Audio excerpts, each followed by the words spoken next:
തിഹാർ ജയിലിൽ കഴിയുന്ന ഡൽഹി മുഖ്യമന്ത്രി അരവിന്ദ് കെജ്രിവാളിനെ കാണാൻ ഭാര്യ സുനിത കെജ്രിവാളിന് അനുമതി നിഷേധിച്ചു. നാളത്തെ സന്ദർശനത്തിനുള്ള അനുമതിയാണ് നിഷേധിച്ചത്. കാരണം ജയിൽ അധികൃതർ വ്യക്തമാക്കിയിട്ടില്ലെന്നും ആം ആദ്മി പാർട്ടി പ്രതികരിച്ചു. നിതിൻ അംബുജ് നൽകും ഡൽഹിയിൽ നിന്നും കൂടുതൽ വിവരങ്ങൾ. നിതിൻ, നാളെ ഭാര്യയ്ക്ക് സന്ദർശനം നിഷേധിച്ചിരിക്കുന്നു എന്ന വാർത്തയാണ് ഇപ്പോൾ ആം ആദ്മി പാർട്ടി പുറത്തുവിട്ടിരിക്കുന്നത്. സുനിത കെജ്രിവാളിനെ, അരവിന്ദ് കെജ്രിവാളിനെ കാണാൻ സാധിക്കില്ല നാളെ.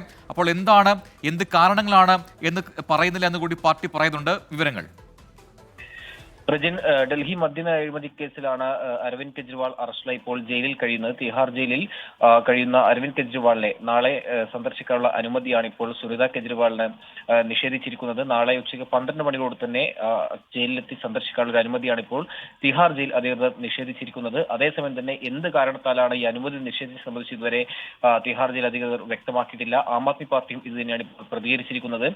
അതേസമയം മനസ്സിലാക്കുന്ന പ്രകാരം ആഴ്ചയിൽ 4 സന്ദർശനം മാത്രമേ ജയിൽ ചട്ടം അനുസരിച്ച് അരവിന്ദ് കെജ്രിവാളിനെ സന്ദർശിക്കാൻ അനുമതിയുള്ളൂ. ഈ ഒരു സാഹചര്യത്തിലാണോ ഇത്തരമൊരു സന്ദർശനാനുമതി ഇപ്പോൾ ഡൽഹി ജയിൽ അധികൃതർ നിഷേധിച്ചത് സംബന്ധിച്ച് വ്യക്തമായിട്ടില്ല. എന്തായാലും നാളെ മന്ത്രി അതിഷിക്ക് സന്ദർശിക്കാനുള്ള അനുമതി ഇതിനും തന്നെ നൽകിയിട്ടുണ്ട്. 12:30ക്കാണ് അതിഷി അരവിന്ദ് കെജ്രിവാളിനെ കാണുക. അതോടൊപ്പം തന്നെ മറ്റന്നാൾ പഞ്ചാബ് മുഖ്യമന്ത്രി ഭഗവന്ത് മന്നും അരവിന്ദ് കെജ്രിവാളിനെ സന്ദർശിക്കുന്നുണ്ട്. ഈ ഒരു കാരണത്താലാണോ ഇത്തരത്തിലൊരു നടപടി എന്നത് സംബന്ധിച്ച് ഇതുവരെ വ്യക്തമായിട്ടില്ല. എന്തായാലും തിഹാർ ജയിൽ അധികൃതർ ഇതുമായി യാതൊരു പ്രതികരണവും ഈ ഘട്ടത്തിൽ നൽകിയിട്ടില്ല. ഈ ഒരു സാഹചര്യത്തിൽ നാളത്തെ ആം ആദ്മി പാർട്ടി ഇതുമായി ബന്ധപ്പെട്ട് കൂടുതൽ പ്രതികരണങ്ങളിലേക്ക് കടക്കുമെന്നാണ് പ്രതീക്ഷിക്കുന്നത്. എന്തായാലും നാളെ സുനിത കെജ്രിവാളിനെ സന്ദർശിക്കാനുള്ള അനുമതിയാണ് ഇപ്പോൾ തിഹാർ ജയിൽ അധികൃതർ നിഷേധിച്ചിരിക്കുന്നത്.